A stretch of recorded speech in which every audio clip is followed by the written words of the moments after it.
The announcement of Zelda games can create an uproar, or it can create huge excitement within the community.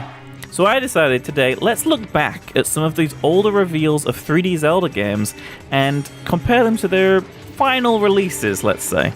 So back in 2004 at E3, Nintendo was still doing live presentations. This is before they moved on to doing their directs, and they showed Twilight Princess in a very epic kind of moment where this huge trailer happened, the crowd was going crazy, and then Miyamoto comes out at the end wielding Hylian shield and the Master Sword.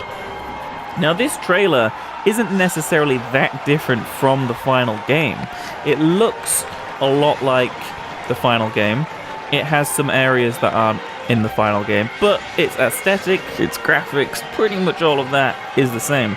Similarly, a few years later in 2010, they first showed Skyward Sword, and again, that kind of looks quite a lot similar to its final reveal as well. It's a little bit different, there's a few different areas shown again, but mostly this is what the game we got was. But that isn't always the case. If we jump in our time machine and go all the way back to 1995, an era when 3D gaming is kind of not a thing yet, maybe a little bit on PC, we saw this at Space World, which was kind of the place a lot of people, well, Nintendo specifically, showed off a lot of games back in the day. And this is, at the time, I don't know if it right here it was called Zelda 64, it maybe was, or maybe it was just known as Legend of Zelda, but this was the first time anyone had ever seen Zelda in 3D. It looks totally different to what Ocarina of Time ended up looking like, but it's pretty weird looking back at this. And then, a couple of years later, they showed this, which is Ocarina of Time in a lot of ways, but it's still missing a lot of the features and a lot of the things we're, familiar with when we look at Ocarina of Time. This is, kind of weird to even look at. It's like, is this Ocarina of Time? It doesn't quite look like it.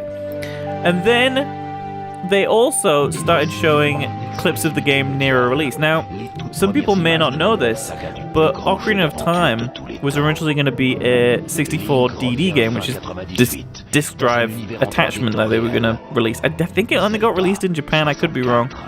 And what happened is it just either didn't happen or it just tanked so badly. They ended up changing the development from making this a disc-based game and putting it onto a cartridge, which means they had to cram a lot of the content down into a much smaller file size. And this is when we started seeing things being cut, and there's a lot of restoration projects out there trying to return Ocarina of Time to how it was intended to be many years before release. But you can see here that this is the game looking pretty much how we know it, but not quite at the same time. It has a lot of the same prompts, and the gameplay seems very similar, but the environments and even Link looks quite different from the final release of Ocarina of Time.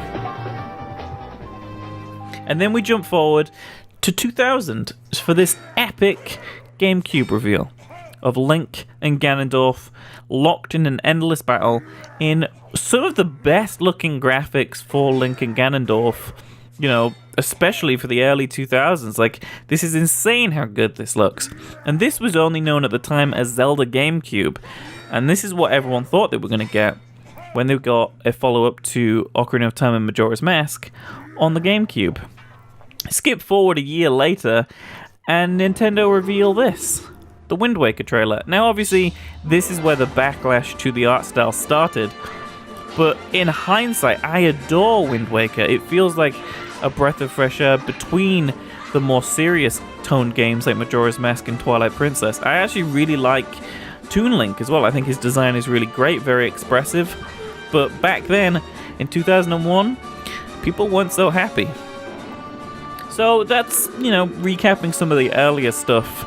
And I think it's really interesting, especially the transition from that early footage of Ocarina of Time to how the release version of that game looked. But let's dive into something a lot more recent, which probably all of us will be able to remember, and that's Breath of the Wild. Now, back in 2011, when the Wii U was first being shown off, Nintendo had this tech demo, pretty much up-resing a couple of Twilight Princess assets and mixing things around a little bit.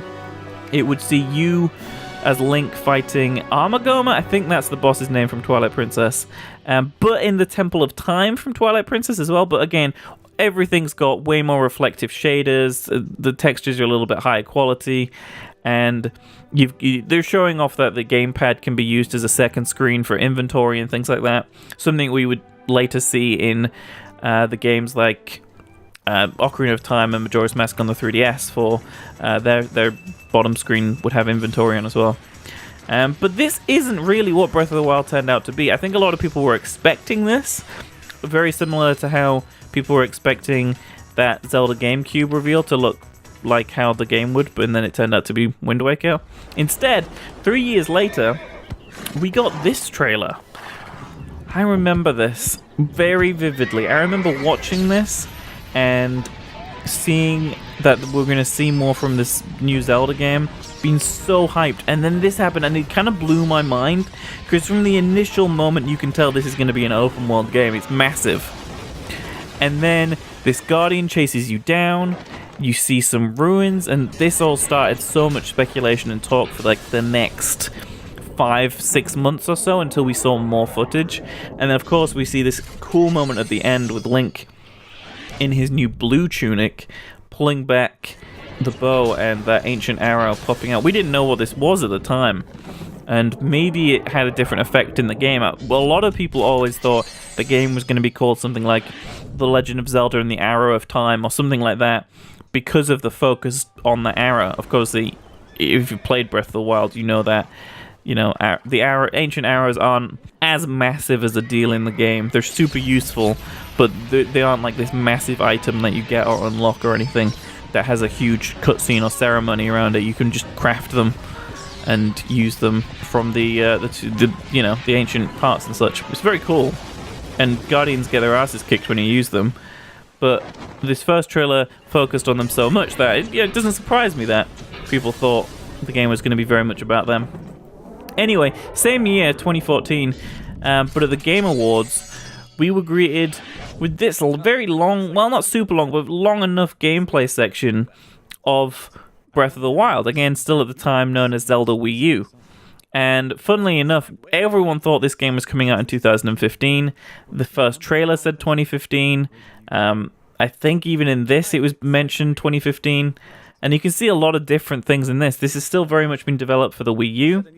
The gamepad is being used a lot, which is something that got cut from the Wii U game, even the Wii U version, I guess, to put it on par with the Switch version. But if you look at this, the game looks totally different in my eyes. Like, this area isn't in the final game. A lot of the UI and the HUD is different.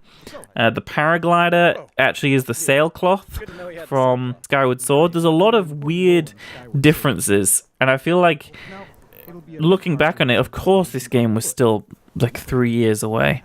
Of course they're still going to do so much to it. But they do show some really interesting stuff, them running around ruins on the horseback and doing some cool things. You can see bridges in the background, you can see mountains in the background. So they were still planning out the world.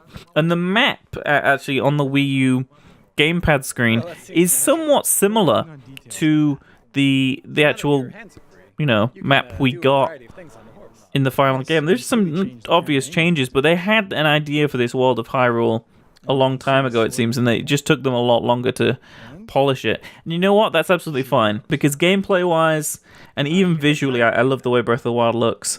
I think they totally nailed it. So, it's incredible. Funnily enough, in 2015, which is when we were all expecting the release of this game, we got another trailer. Just a little tease of Link on horseback, and then the date 2016. Just every year they just push it a little bit. I'm glad they stopped doing that. Now, this wasn't a huge moment, but I feel like this is a good moment to stop looking at more Breath of the Wild stuff, because you can see here this is so close to how the final game looks that clearly the year they had been working on this, a lot had changed.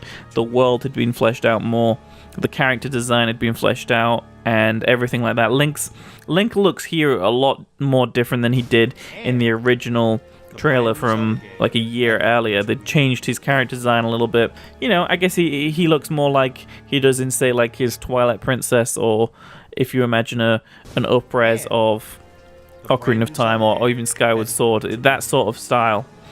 But you know, I think you can tell here this is very much the style they were going for, and this is the last time we saw it until they started dropping the big trailers towards the Switch's release and telling us that this is going to be a cross-platform game and cross-generation game even between the Wii U and the Switch, which is pretty cool. It's still insane to me that they've managed to fit tech that's on par, if not better, than a Wii U in a tiny little thing like a Switch. It's insane to me. Like, well, what are we gonna have? Like PS4 level graphics on a handheld next generation? I mean, that's madness to me. I don't think we'll get there just yet, but it's crazy. Anyway, I just wanted to do that. I thought that was a fun little thing to look back on some of these early announcements and compare them over their reveals to what we know as the final games. So, and you know, it's an interesting thing to do, to look back on also how terrible the video quality was 10 years ago. But thank you all for watching this, and of course, if you are watching this, you're probably watching it on Twitch during my all-day Zelda-a-thon, where I'm going through all of Ocarina of Time in one sitting, but right now I'm taking a quick break to eat some food. Because I think Twitch would have issues with someone, like, keeling over from starvation on stream. Although, probably people have done that. Probably. But yes, thank you for watching this. If you're watching this somewhere other than Twitch, then clearly I have uploaded this somewhere else. But this was aired during my full playthrough of Ocarina of Time on Twitch. And what do you guys think the next Zelda game is going to look like? Do you think it's going to use the Breath of the Wild engine? Do you think it's going to be something more akin to Majora's Mask, where they give us something pretty quick in the next year or two, and it's a kind of new story in that engine using those mechanics with some refinements? Or do you think we're going to get something totally different? Maybe something still using the climbing and the world size of Breath of the Wild, but with more of a different story, and maybe traditional temples and dungeons coming back? Or maybe we're going to get sci-fi Zelda, where we go to space Hyrule, and Hyrule's actually a space station. I don't think that's going to happen. But anyway, that was just some of my thoughts when looking back on the announcements and comparing them to the releases of different Zelda games. Thank you for watching.